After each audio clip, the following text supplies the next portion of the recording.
Hi everybody, I'm Bree the Plant Lady, checking in with part 2 of my weekly garden tour, featuring all of the beautiful things that are growing in my back gardens here in Fuquay-Varina, North Carolina. Without further ado, let me turn this camera around so that you can see all of the beautiful plants. Well, I think this corner deserves some time and attention today. Amazingly, because of the cattle fence, the deer aren't eating these echinacea.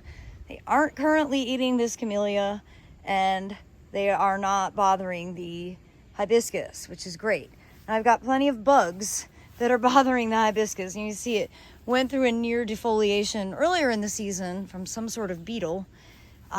Really pleased to see that they are blooming, that I do in fact get to see some of the blooms, because before I left I was like, watch, they'll be bloomed out before I get home, but they're not. And this was a trial hibiscus whose name I don't remember. It was a really beautiful, it's a beautiful plant. And this phlox looks great. This eucomis has just been such a star really for the whole summer. And you know, there are more eucomis in this bed, you just can't see them because I overplant in general. But I do think this is a really special corner, and it's a special moment because everything blooming at one time is definitely fleeting when you're a gardener. Well, it's been too hot to transplant things like the kufia that's seeded into the walkway. I would really love to have the kufia in the bed, but this year I'm leaving it. I love this kufia. I bought it in 2020 and it's been self-sowing ever since. And I just think it's a really beautiful plant. The deer leave it alone. I wish more plant breeders would pay attention to kufia because it's really a reliable summer annual for those of us in the southeast with high heat, high humidity, and just sort of extreme weather that we've unfortunately been experiencing this year in particular. As I come along here, hopefully you watched my video on how to plant peanuts. The peanuts have all germinated. They look great, and of course mixed in with eggplants on this border. Sesame is direct seeded a few weeks ago in here, looking great. We've also got zinnias right there, and we've got buckwheat that is actually self-sown right there. This is more sesame, but we also have a lot of sunflowers, which I'm really pleased to see. And then what else do we have going on in this bed? Well, we have that beautiful Amy just growing in a really stupid place, and I need to put a taller cattle fence in so that it won't lean over so far. I was hoping that swallowtails would start munching on its foliage, but I don't see any. It really is spectacular. And I planted a border of peppers, and then I direct seeded zucchini. So later this season, like September, October, we should have really good fruit set on all of this. I will continue to put out the diatomaceous earth to prevent the squash vine borers from getting in and destroying my zucchini plants. That's a trick I learned last year, and it's very effective for eliminating the squash vine borer. You just have to kind of dust the right by the ground. You just sort of dust right around here, and that prevents them from getting in and laying their eggs and having their caterpillar hatch inside, which is what kills most of your zucchini and squash. Well, I think it's time to cut down these sunflowers, and I actually was looking, I'm like, you know, I could use the stalks as stakes.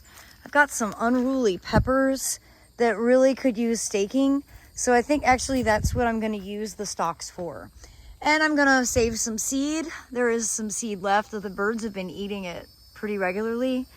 And we have a bunch of sunflowers coming, so hopefully these aren't going to be the only sunflowers of the season. And over in this border, this self-sown pumpkin squash, I'm not sure what this is growing really well. So well, and I'm having to start to redirect it because I don't necessarily want it to grow into the walkway. And a lot of times these actually prefer to grow up trees, so kind of trying to direct it to grow up into that cryptomeria. So we'll see how that goes. And I'm super happy to see that seminal pumpkins that I did sow on purpose are germinating. And this is a really reliable, heat tolerant, Central Florida native squash. I mean, they call it a pumpkin because it looks like a pumpkin, but technically it's a squash. So I love the Seminole pumpkin. I eat it. I really like to eat them small and green like zucchini. That's the most practical way, because who needs 50 mature pumpkins? Like, that's a lot. I prefer to eat them when they're small and green. I'm saying that so that I remind myself that that's what I should do and I shouldn't let them all mature. And in here, really pleased, sunflowers, sesame, eggplant, castor bean, lots of zinnias. It's gonna be really pretty when all of this starts to bloom. I'm glad to see that I don't know whether that was corn or sorghum. I think it's sorghum, but that's starting to really get a hold and you know, have a presence. And this whole border over here is really looking great. The okras are starting to fruit, so I need to harvest today because it's my favorite thing to eat. Absolutely love eating blistered okra. And the cattle fences are really helping a lot because the deer are voracious. They are eating everything that they can outside of the cattle fence. So see, they ate all the leaves off of that watermelon. They're eating all the cucumbers. I mean, I get it. They're hungry, you know. This is all corn here, and I'm glad to see that's starting to tassel. Is that? It is corn. I'm positive that this was corn. Well, that'll be fun to see. It looks very different than the corn I'm used to. Stay tuned to learn more. Maybe it's not corn. I had it labeled as corn.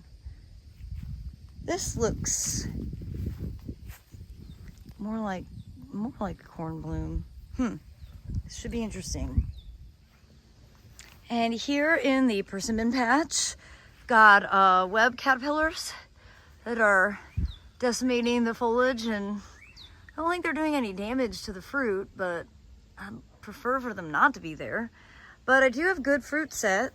If we can keep it watered, I might actually get a good persimmon harvest.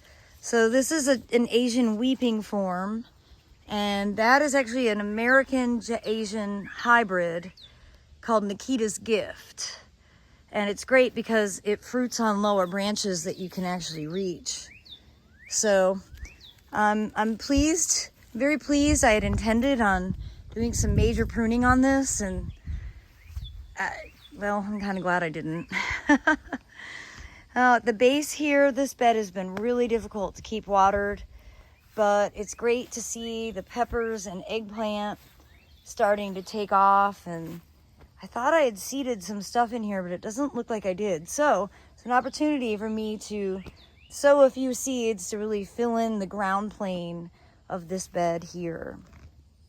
Well, I hope that you've enjoyed part 2 of my mid-July weekly garden tour, and I hope you'll tune in tomorrow to see the other half of the back gardens. As always, thanks so much for watching. Happy gardening.